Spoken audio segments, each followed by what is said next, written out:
going on, everybody out there? This is Popular Stranger, and we are back at you again today with another MLB 21 The Show Diamond Dynasty video. It's time for another episode of Risers and Fallers. This is our bi-weekly series where we drop all the information that you need to know about cards that could be getting upgraded in Diamond Dynasty. We got a brand new roster update coming this Friday, and it's a great way to make stubs. I've made lots of stubs doing this, and if you guys have been following my advice, hopefully you were doing that. If you have been, you've probably been making bank as well. So I want to talk about the approach that we're going to take, and this is what we've been doing almost every video, every time we do this, but I want to bring it up again. I'm not really focusing on guys that might jump from an 83 to an 84, an 81 to an 82, or an 80 to 84. I'm focusing on the guys that are going to switch tiers, silver to gold, gold to diamond, because those cards change in quick sell value, and you'll hear me talk about this a lot throughout the video, and because of that, we can make a lot of profit if we predict those correctly, and we've seen it happen a ton of times already this year. I've made tons of stubs with John Means, who went from silver to gold, Tyler O'Neill, who went from silver to gold, Lance Lynn, who went from gold to diamond. We have plenty more examples in today's video that we're going to go over for you guys. Before we do that, though, this is something that will work with this method, okay? So I'm just going to randomly check some of these cards, and I could be wrong, but we'll double check anyway. John Means, at one point, was a silver card, and because he was, you could put orders in for him under 1,000 stubs. When he bumped up to gold, you can no longer do that, but if you take a look at all of these sell orders that are well under 1,000 stubs. It's because people place these orders before the upgrade and they just leave them sitting there. You can put in, I mean, obviously somebody has 238 orders, and I don't know if it's the same person doing all of them, but my point here is you can put in these orders and they're going to take away from your current stub count, but you can let them sit there forever and ever. And there are actually idiots out there that are probably selling this guy a John Means card for 100 stubs. If we take a look at the marketplace, you'll see that blue line indicates that there are actually people selling them for those amounts. If you look, there's a lot of bottom drops there. I've checked the Show Nation before to verify that these sales are actually happening, and they are. I'll go to another player. Adolis Garcia for the Rangers is a good example. If you take a look at his card, he's a gold card, so the minimum you can buy him for now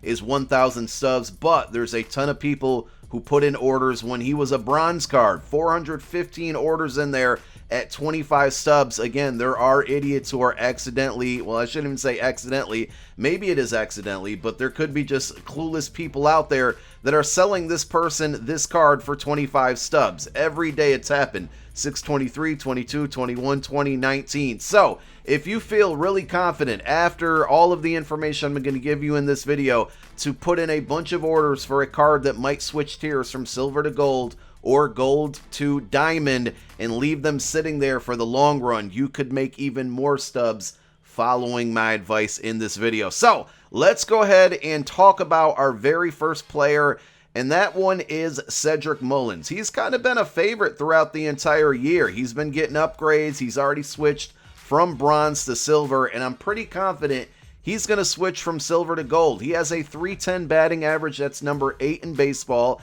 917 OPS, that's number 15 in baseball, but he hasn't slowed down. He's done enough already to get upgrades to silver. Over the last 15 games, 356 batting average, 426 on base percentage. Very good. And in that 15 game span, 7 home runs. So he's hitting for power. Here's where I think he's going to get upgraded. In the game, contact against lefties is 78. And you probably can't see that because my face cam is blocking it. So let's rewind there. Contact against lefties, 78. Contact against righties, 90. But in the real world, it's the exact opposite. IRL, he's hitting 315 against lefties and 309 against righties. Both really good, but 315 against lefties IRL with only 78 contact in game. That contact needs to get bumped up. Here's the problem with this card, and if you invested in him, honestly, I would be selling him right now. Take a look at the pricing. With this, if you bought his card, you're only making 9 stubs once he goes gold, or if he goes gold. You can quick sell it right now, or you would be able to quick sell it at that point for 1,000 stubs, or you could sell it. But I think this card is kind of topping out right now. So if I had like 10, 20, 30 of these in my possession at 1,449 stubs, I would probably be selling. If you think he's going to continue to play this well through the whole season and maybe hit like an 82, 83, 84 overall, maybe hang on to him for a little bit longer, or you can put in a bunch of buy now offers at under 1,000 stubs and then wait till he gets upgraded. And of course, those will be sitting there like we showed you at the top of the video. But in my opinion, Mullins gets upgraded. He's definitely profitable, but I would be selling right now to take advantage of the price that he's at. Next card up, we got Romeo Tapia from the Colorado Rockies. This dude is on an absolute tear right now. 307 batting average on the season. That's number 11 in baseball. He has 84 total hits on the season. That's number 7 in baseball. He's currently on a 18-game hitting streak, and listen to these numbers here. Over the last 7, he has a 433 average. Over the last 15, he has a 400 average. And over the last 30, he has a 333 average. So he's been doing this for the long haul. He's been doing it all season long. Now, he does not hit home runs, so his power numbers, if anything, could be decreased. But I don't think they touch his power numbers at all. Take a look at the hitting. Again, same situation with Cedric Mullins. IRL, he's hitting 329 against lefties in the game, 75 contact. IRL, he's hitting 299 against righties, IRL 82 contact. So those numbers need to be adjusted. I think the 299 against righties and 82 contact feels pretty solid to me. It's basically a 300 batting average, which is very, very good. 329, 75 contact against lefties. That number needs to be bumped up. That should be in the 80s. I think that's enough to get him to gold. Right now, he's a 79 overall silver. You see that I have 19 of these cards, and the thing that we're doing here, and this is what I've been talking about, right now today, if I bought 100 of these at 700, we bought 100 of these at 740 stubs, that would cost me 74,000 stubs, okay? If he goes gold, or when he goes gold, you quick sell those same 100 cards at 1,000 stubs each, because when they go gold, the quick sell value changes. That would equate to 100,000 stubs, right? So that's a 26,000 stub profit right there. Basically, every single card that you buy, give or take right now, you're profiting about 250, 260 stubs when he goes gold and you quick sell it. So I'm kind of buying these throughout the day. I have 19 right now. I've been in some bidding wars with people, but my goal here with the Tapia card is probably to get somewhere around 30 to 40 of these cards. With this hitting streak he's on, he's been doing it over a very long run. He's hitting contact against lefties and righties. I fully expect and feel confident he's going to get bumped up to a gold. Normally, I wouldn't focus on players that I don't think are going to get upgrades, but I do want to point out Marcus Semien, because I got a feeling that a lot of people might be investing in him. And this card, I'm actually just not too hot on right now. So Marcus Semien, 84 overall. Some people think he's going to go diamond. He did get a player of the month card for the month of May, but he's kind of cooling down right now, and I think that's where he's going to stay at with this 84 overall. Over his last 15 games, he has a 206 batting average and 16 strikeouts. Now, he doesn't really hit for contact very well, and if you take a look at the attributes on the card, it will show that way, but I'm a little worried that his vision and his contact are going to go down because of all of the strikeouts and the lack of batting average lately. Against lefties, he's hitting 284, which isn't bad at all, and his contact within the game against lefties is 62, so I could see that going up. Seems like maybe it will, but I don't know if they will because of his overall batting average. And then home runs, he's a power hitter for sure. 14 of his 18 home runs are against right-handed pitching. His power against right-handed pitching is only an 80, so maybe they drop down the left power and bump up the right. But with this combination of switching, I still don't know if it's going to be enough to get him diamond. If you feel it is, go for it. Invest in it, because with that same strategy, if you buy his card right now at 3,800 stubs, and then he goes diamond on Friday, and you quick sell him at 5,000 stubs, because that's the quick sell for a diamond, you're making a 1,200 stub profit every card that you buy at the current value. Of course, those values could change at the time that you're watching this video, but me personally, I'm going to stay away from this one. I don't think he goes diamond. Much like Tapia, Carlos Correa is on a tear, and he's been absolutely destroying the baseball in the month of June. Tapia, we talked about earlier. Correa, we're going to talk about now. I think very, very viable candidates for the June Player of the Month program that we're going to be seeing over the next couple of weeks. 295 batting average on the season. I like to look for guys over 300, but he's going to get there soon. 913 OPS, but look at the splits here over the last 30 days. Over the last 7 days, 364 average, 8 hits, 3 home runs. Over the last 15 days, a 368 average. Over the last 30 days, a 342 average. And in the month of June, a 338 average with 22 hits. He also leads the entire league in OPS through the month of June. Another one that I'm taking a look at, what's in game versus what he's doing IRL. In game, he has 85 contact against lefties. That's a 309 batting average IRL. And then in real life, 286 batting average against righties, 60 contact. Now, it's correct in the sense that he has a better rating against lefties because he's hitting better against lefties in IRL, but a 286 batting average against righties does not equate to me to 60 contact. I think that should at least be in the 70s as he approaches a 300 batting average against righties. So contact numbers should go up. He's still hitting pretty good home runs, but I think his power is right where it needs to be. I think that contact against righty needs to be bumped, and it will, and that's going to be enough to get him to diamond because he already has diamond fielding, right? So he's already at an 84 overall with pretty crappy contact against righty. Once they bump that out, that gets him to diamond. Now, his profit margin isn't as good, but basically you can still make about 500 stubs on every card. Right now, 4,461 stubs. If he goes diamond, you quick sell it for 5,000 stubs. He's got all-star potential here. He's a really good player. He could eventually go into that 86, 87, 88 overall range if he keeps this up. So this might not be a card that you want to, you can invest in it now at this price, but maybe also don't be so quick to quick sell it if he goes diamond.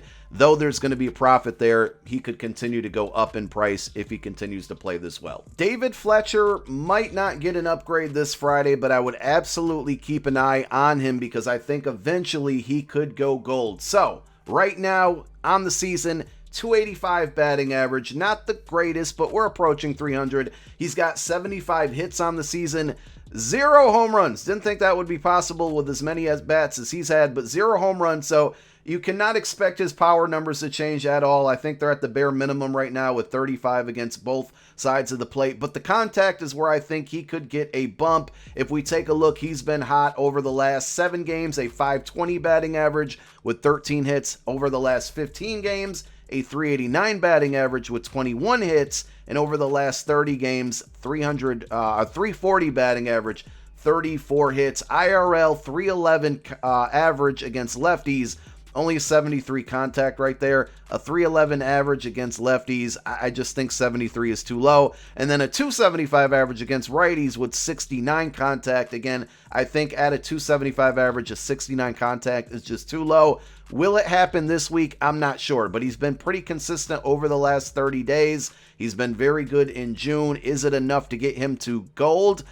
We'll have to wait and see. The thing about this card, it's kind of similar to Tyler O'Neill in that defensively, he is a 79 overall because of defense. If you take a look, he has got diamond defense in the game. So he's made it all the way to a 79 overall with pretty crappy hitting stats, and he's hitting for average right now. Very, very well at that overall consistent period of time. So all they got to do is bump up that contact a little bit. That's going to get him to gold. And if we take a look, this one is very good for profit right now. If you buy him at 600, we'll round up one and say 675 stubs. He goes gold. That's going to quick sell for 1,000 stubs. And there you have it, a 325 stub profit on every card that you buy. This is also a card that, in my opinion, could be a good one to put a ton of offers in and just don't let them expire, like we looked at in the beginning of the video, because he could go gold and those orders are going to slowly be sold to you. So this is one I might load up on here, but I think he might be one more week. I don't know. My confidence level is like a 7 to 8 out of 10, maybe a 7.5. I think maybe one more week of solid contact and getting on base for him, upping that batting average on the season, and maybe on the next roster update he goes gold, but he's got a good chance going gold this Friday as well. Some other names that I wrote down, but we won't do the deep dive on: Brian Reynolds, Michael Brantley, Jonathan Scope, Shea Ohtani, and Ketel Marte. Marte could be going gold to diamond, but I think we need like 2 more weeks of him basically doing what he's doing. So let's move on over to pitchers now, and we all made bank. Hopefully we all did. I know I did. Made bank off of Lance Lynn. We have another Chicago White Sox pitcher to talk about, and that is Carlos Rodon, and I compared him and Lynn together a lot on these, this research here, because I think it will be a good way to see, is Rodon gonna go diamond? 83 overall gold right now. He's 6-2 on the season, 1.83 ERA. That's number 3 in baseball. That's better than Lance Lynn. He's got a 0.84 whip, a batting average against of 163. Very good. This is what I wanted to compare, and this is what I did compare. IRL, 163 batting average against for Rodon. His hits per 9 is an 88. If we look at Lance Lynn, he has a 195 batting average against, so that's not as good as Carlos, right? But his hits per 9 are 94 in the game. So basically what I'm saying here is Lance Lynn has a better hits per 9 rating than Rodon, but in the game, not in game, in real life, Rodon is basically putting up the better batting average against, okay? So then the second thing that we're taking a look at here is Rodon has 105 strikeouts in 73.2 innings. So his K per 9 is 79, which is better than Lance Lynn. Lance Lynn's is only 67. IRL, Lance Lynn has 86 strikeouts in 75.2 innings. So basically he has almost 20 less strikeouts in 2+ more innings. So that stat is actually adjusted, but I think with 105 strikeouts in 73.2 innings, it just feels like K per 9 should be bumped up into the 80. And then also Rodon has 1 less walk than Lance Lynn, but I believe if you take a look, Lance Lynn's walks per 9 is 71 versus Rodon's is 62. So those are pretty, I think actually Rodon justifies what he has there. So I think it's mostly the hits per 9 that would need to be adjusted, but these two pitchers are pretty similar right now on the season.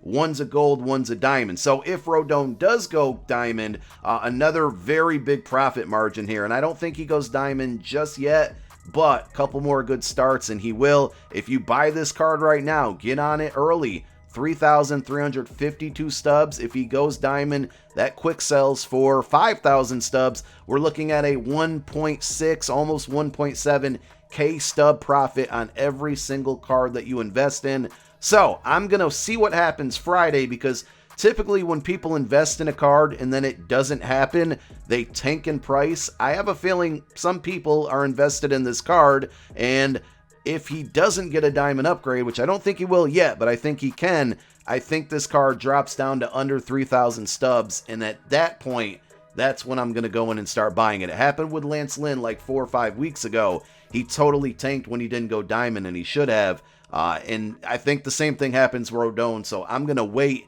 for my investments, and hopefully in 2 weeks from this Friday, that's when he gets his upgrade. I am absolutely all in on Trevor Rogers. My face cam is blocking it right now, but I have 94 Trevor Rogers cards. I feel very confident this guy is going to get upgraded to gold, and he should. He's just a really good pitcher. I've been watching him throughout the whole season. He's been getting upgraded, but I think he's going to go gold. Now, one thing to keep in mind, he pitches tonight. I don't know what the cutoff for the roster update is, but I would think, right, hypothetically, if he had a bad game tonight, I don't think it would affect Friday's roster update. Something tells me that, information and all of that is in the game probably by tonight or today, or at least early Thursday morning, and they're not going to have enough time to run and crunch numbers to make adjustments based off of Wednesday's games.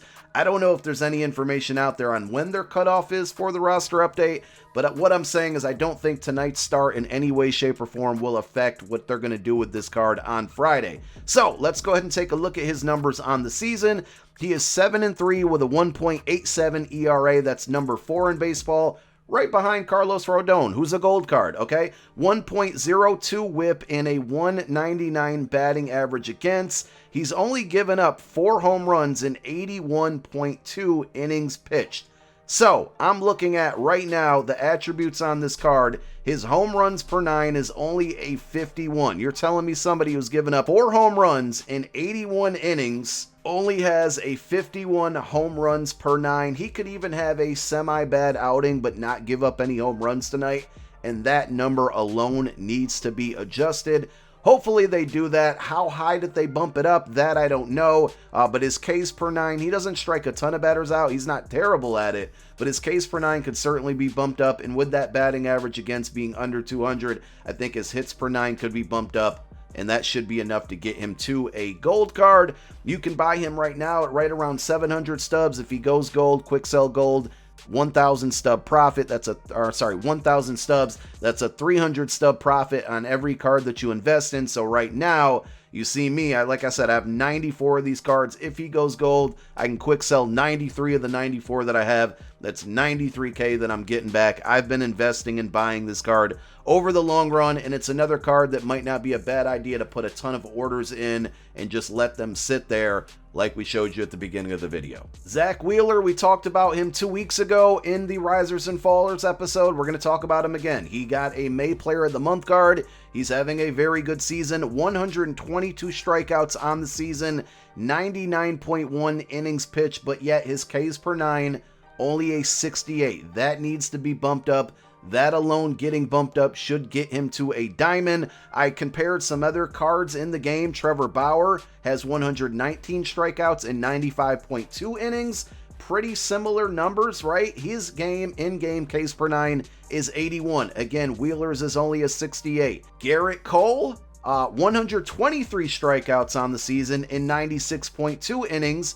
His Ks per 9 in-game is 90. Again, Bauer and Cole, pretty similar numbers there for as many the number of strikeouts divided by the number of innings, but both of their Ks per 9, 81 and 90, versus Wheeler's is in the 68. So if anything, it should be like high 70s, low 80s for Zack Wheeler with all of the strikeouts that he's gotten this year. He also has a 0.98 whip and a batting average against of 206. So with all of that being said, I think he needs to and will go diamond. If he does, almost 1,000 stub profit here. When he goes diamond, quick sells for 5,000 stubs. I think you guys get it by now. So every card that you buy right now is at least about a 900, almost 1,000 stub profit if he goes diamond. We only have one reliever to talk about in this episode, and it's the last card we're going to go over, and that is Craig Kimbrel. This dude is he's out of his mind right now. We're going to take a look at some numbers here in a moment. I have 23 of these cards. We're not extremely invested in them, but we still have over 100,000 stubs that we can make potentially off of this card if he goes diamond, and this is why I believe he will. He's 20 out of 22 in save opportunities this year. That's number 2 in baseball as far as the number of saves go. His ERA, 0.61. His whip is 0.65. And his batting average against is 0.102. All very good numbers. But look what he's been doing in the month of June. 0 earned runs. 0 hits, not a single hit given up in the entire month of June, and he has only 1 walk, 1 base on balls out of 7.1 innings, and then also 13 strikeouts in those same 7.1 innings. He's only given up 1 home run the entire season, yet his his home runs per 9 is a 60 in game. 1 home run in basically 3 months. And I believe that 1 home run was like early May too. So none in June, obviously. In the second half of May, none as well. His home runs per 9 at 60 right now needs to bump up. The combination of both May and June, he's only walked 3 batters. His bases per ball, or his walks per 9 is a 43. That's really, really low. He had some trouble early in the season in April. I think he has a total of 9 walks this season, and 6 of those walks were in April. Since then, only 3 walks, and I think that's why his walks per 9 was so low early on, but that really needs to be looked at and adjusted. So between his home runs per 9 needing to get a bump, his walks per 9 severely needing to get a bump, I think that's enough right there because his hits per 9 and Ks per 9 are both over 100. That's good. I think the walks and the home runs per 9 need to get adjusted, and that should be enough to get him to a Diamond 85 overall. And again, we've been going over this numerous times here. If you buy this card at its price right now, it's almost a 1,000 stub profit. When he goes Diamond, you quick sell it for 5,000 stubs. Tons of stubs to be made. This is the method that I've been using, and I've been talking about it in videos every week. So all you have to do is literally follow me, and you could be making bank right now. All of the investments, once we cash, I think I should have somewhere around 1.2, a little over 1.2 million stubs.